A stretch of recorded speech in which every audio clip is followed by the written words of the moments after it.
To start our series of low-calorie, high-protein meal preps, we're going to make an Asian-style ground beef with a secret ingredient to make it extremely tender and juicy. And since they take longer to cook, we'll start with the potatoes. I peel them here because I prefer the roasted texture without the skin, but that's completely optional and the skin has a lot of nutrients, so you can totally leave it on. Now if you peel them, remember to buy 1.6 kilograms instead of 1.4. That's listed on the recipe, because potatoes lose about 10 to 20% of their weight when they're peeled. The first cut is very shallow, just to create a flat base and hold it steady. Then another shallow cut. Now we cut it vertically into 2 to 3 equal parts, depending on the size of the potato.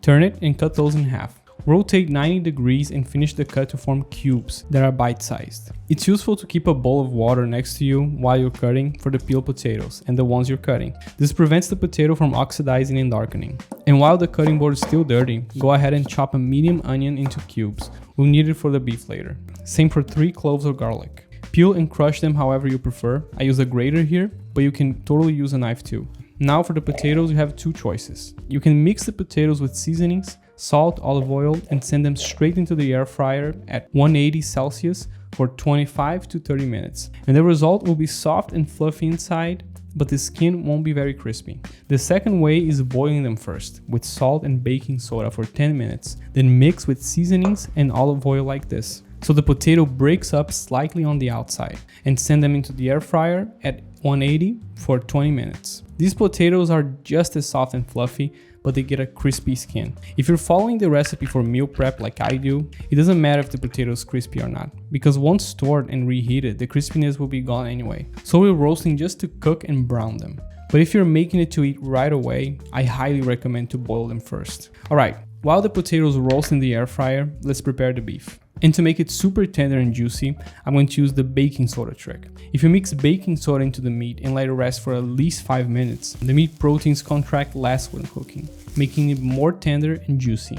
Also, you'll notice your beef will brown more easily in the pan, which is another bonus of using this technique. And we're not gonna add salt to the meat right now, because the sauce is salty enough. Now, heat up the thickest and widest pan or skillet you have, and I highly recommend one like mine, made of cast iron. It holds a lot of heat, it's almost non-stick if you take care of it, and wide enough to cook several portions at once. I've had this one for over 6 years and I use it almost every day. Heat it up until you see trails of smoke, and grease it with half a teaspoon of oil. Place the meat and spread it evenly in the pan to brown as much surface area as possible. After about 3 minutes, start breaking up the meat and add the onion and garlic we prepared. I prefer to add them after browning the meat, just to saute them briefly and keep their fresh and aromatic flavor even stronger. Once the meat is nicely broken up and without clumps, we just need to finish with sauce. I'm making an adapted version of a classic Chinese sauce with soy sauce, honey, rice vinegar, and oyster sauce,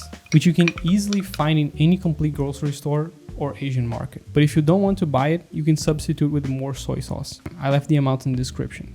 And finish the sauce with a mixture of water and cornstarch. They'll create a velvety layer of sauce over the meat, making it much juicier. And after turning off the heat, add the sesame oil. We just use a little, but it adds a lot of flavor. Just don't heat it too much, or it loses most of its taste. And to finish, let's make the spicy mayo, which is as simple as mixing light mayo with sriracha or your hot sauce of choice, and a bit of Dijon mustard. Yellow works too, but it's a different flavor profile. I put the sauce in the squeeze bottle just for the aesthetics of the dish, but it's totally optional. Divide everything equally into 5 portions, and it's time to taste.